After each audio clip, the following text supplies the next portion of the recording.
Shalom Bapak Ibu, Saudaraku yang terkasih dalam Tuhan. Puji Tuhan, kalau hari ini kita masih harus mengadakan ibadah online, tetapi tidak mengurangi semangat kita untuk kita menangkap kebenaran firman Tuhan, supaya itu boleh menjadi kekuatan buat kita. Baik Bapak Ibu, Saudara, kita akan perhatikan. Mari kita buka bersama-sama kitab Markus. Markus pasal yang ke-10 ayat yang ke-46 sampai yang ke-52. Markus pasal 10 ayat yang ke-46 sampai yang ke-52. Demikian firman Tuhan. Yesus menyembuhkan Bartimius. Lalu tibalah Yesus dan murid-muridnya di Yeriko. Dan ketika Yesus keluar dari Yeriko bersama-sama dengan murid-muridnya dan orang banyak yang berbondong-bondong, ada seorang pengemis yang buta bernama Bartimeus, anak Timeus, duduk di pinggir jalan. Ketika didengarnya bahwa itu adalah Yesus, orang Nazaret, mulailah ia berseru, "Yesus anak Daud, kasihanilah aku." Banyak orang menegurnya supaya ia diam. Namun semakin keras ia berseru, "Anak Daud, kasihanilah aku." Lalu Yesus berhenti dan berkata, "Panggillah dia." Mereka memanggil orang buta itu dan berkata kepadanya, "Kuatkan hatimu, berdirilah, ia memanggil engkau." Lalu ia menanggalkan jubahnya, ia segera berdiri dan pergi mendapatkan Yesus. Tanya Yesus kepadanya, "Apa yang kau kehendaki supaya aku perbuat bagimu?" Jawab orang buta itu, "Rabuni, supaya aku dapat melihat." Lalu kata Yesus kepadanya, "Pergilah, imanmu telah menyelamatkan engkau." Pada saat itu juga melihatlah ia. Lalu ia mengikuti Yesus dalam perjalanannya. Ya, Bapak Ibu Saudaraku yang terkasih dalam Tuhan, ayat ini menceritakan bagaimana Tuhan Yesus menyembuhkan Bartimius. Siapa Bartimius? Disebutkan di sana adalah seorang pengemis yang duduk di pinggir kota, di tepi kota. Saudaraku yang terkasih dalam Tuhan, dan ingat di situ ada, kalau saudara perhatikan ya, disebutkan, lalu tibalah Yesus dan murid-muridnya di Yeriko. Dan ketika Yesus keluar dari Yeriko bersama-sama dengan murid-muridnya dan orang banyak berbondong-bondong, di sana ada satu situasi, saudaraku yang terkasih dalam Tuhan. Situasi yang pada saat itu kalau kita melihat, yaitu kejadiannya sangat kontras. Bartimius, seorang yang buta, pengemis, dia orang yang miskin, dalam keadaan yang lemah, dalam keadaan yang sangat hina. Saudara, ketika melihat Tuhan Yesus di situ, dia berkata, "Yesus, anak Daud." Ketika dia berseru, apa yang terjadi? Banyak orang yang berbondong-bondong di situ mungkin berkata, "Hei, dia." Ditegur, saudaraku yang terkasih. Kalau saya sebagai Bartimius, seorang yang buta, seorang yang miskin, seorang yang mungkin tidak punya apa-apa, ketika ditegur, ketika berteriak, molorati, sakit hati, saudaraku yang terkasih. Nah, tetapi Bartimius pada waktu itu tidak terus berhenti. Yang dia kerjakan malah justru dia semakin berseru, "Yesus anak Daud, kasihanilah aku." Saudaraku yang terkasih dalam Tuhan, kondisi Bartimius dalam keadaan tertekan, kondisi Bartimius dalam keadaan miskin, kondisi Bartimius dalam keadaan lemah, kondisi Bartimius dalam keadaan tidak dapat melihat, kondisi Bartimius dalam keadaan yang sangat kondisi terpojok. Saudaraku, tetapi di tengah-tengah itu, kalau kita melihat kondisi Bartimius yang buta, yang hina, yang miskin, pengemis, dihina orang, diolok orang, dihentikan orang, ditegur orang, saudaraku yang terkasih dalam Tuhan, keadaan seolah-olah aku sudah tidak punya tulang lagi, aku sudah kondisiku seperti ini. Saudaraku yang terkasih, Bartimeus dalam keadaan itu justru dia bisa merasakan pertolongan Tuhan. Saya melihat pertolongan Tuhan atas Bartimeus dikerjakan justru dalam keadaan yang seperti itu. Nah, bagaimana cara menyambut karya Tuhan yang ada? Bagaimana cara menyambut karya Tuhan dalam setiap hidup kita?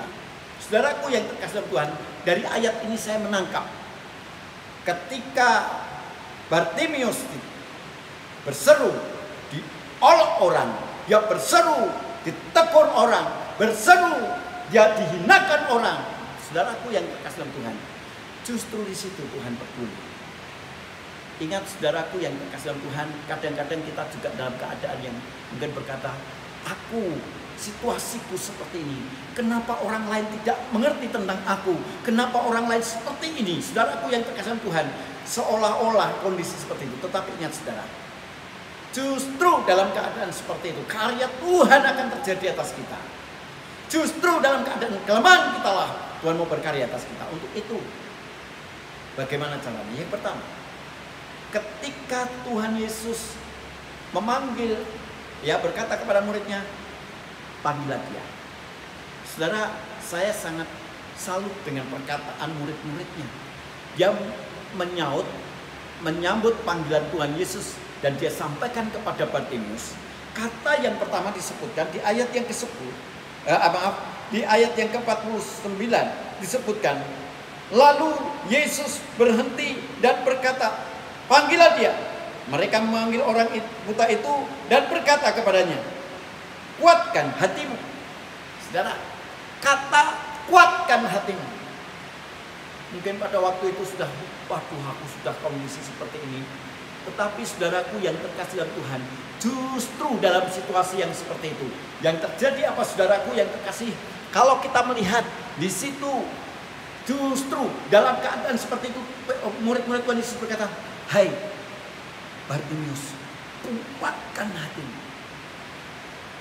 Kamu dalam keadaan yang lemah, kamu dalam keadaan yang miskin, kamu dalam keadaan yang tertekan, kamu dalam keadaan yang terhina, kamu dalam keadaan yang seolah-olah ada himpitan. Tetapi murid-murid Tuhan Yesus berkata, kuatkan hatimu. Saudara, ketika kita mengalami situasi-situasi yang ada, ingat kunci yang pertama, ayo dalam keadaan apapun kita kuat. Powerfulnya itu bukan karena kita, tetapi powerfulnya itu ada Tuhan di dalam kita. Di situ dikatakan, para rasul, para murid berkata kepada Bartimeus, kuatkan hatimu. Kenapa? Kuatkan hatimu karena Tuhan menyertai engkau. Kuatkan hatimu karena kamu mendapatkan berkat yang luar biasa. Satu, kuatkan hatimu.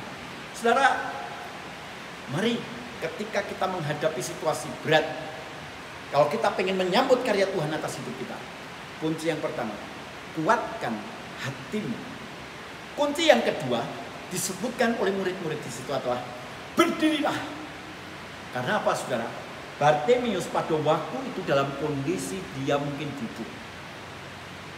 Kalau kita perhatikan pengemis yang di gerbang, mestinya dia akan duduk tersimpuh dengan minta-minta. Tetapi ketika saya perhatikan, mungkin kalau ini dikorelasikan dengan kehidupan, saudara, ketika kita dalam keadaan lemah, keadaan mungkin kita sudah tidak mampu lagi, kita juga seolah-olah tubuh itu tidak ada tulang, ngelamprek, sudah tidak punya daya apa-apa, saudara. Tetapi hari ini firman Tuhan berkata kepada kita, kuatkan, selain kuatkan, berdiri.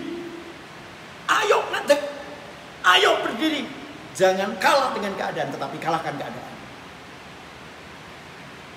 Bapak ibu saudaraku yang terkasih dalam Tuhan, kunci yang kedua, kalau kita ingin menyambut karya Tuhan, mari kita berdiri di tengah-tengah tantangan. Kita teguh berdiri, kita teguh dalam keadaan apapun. Jangan kita kalah. Saudara, saya bersyukur ketika saya berada di tempat ini. saya bersama dengan Bapak Ibu Saudara. Ketika saat ini kalau boleh saya katakan, saya benar-benar merasakan menggumuli dan bergumul bersama dengan setiap kehidupan kita. Beberapa orang kalau saya temukan di tengah-tengah tantangan, dia tidak terpuruk terus, dia tidak ngemprek, dia tidak loyo, tetapi dia tetap berdiri teguh. Dan saudaraku yang terkasih dalam Tuhan, ketika kita berdiri teguh, ada kekuatan, saudara. Kita akan diberkati Tuhan. Kalau kita ngemprek, kita nggak punya daya, udah akhirnya ketika kita punya masalah, ya sudah aku seperti ini. Maaf saudara, itu bukan karakter kita. Itu bukan karakter Kristen.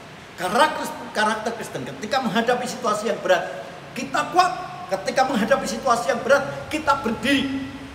Dan yang ketiga, saudara, di situ Bartimeus, saudara perhatikan bagaimana dia merespon karya Tuhan, dia mensikapinya supaya dia betul-betul menikmati berkat Tuhan.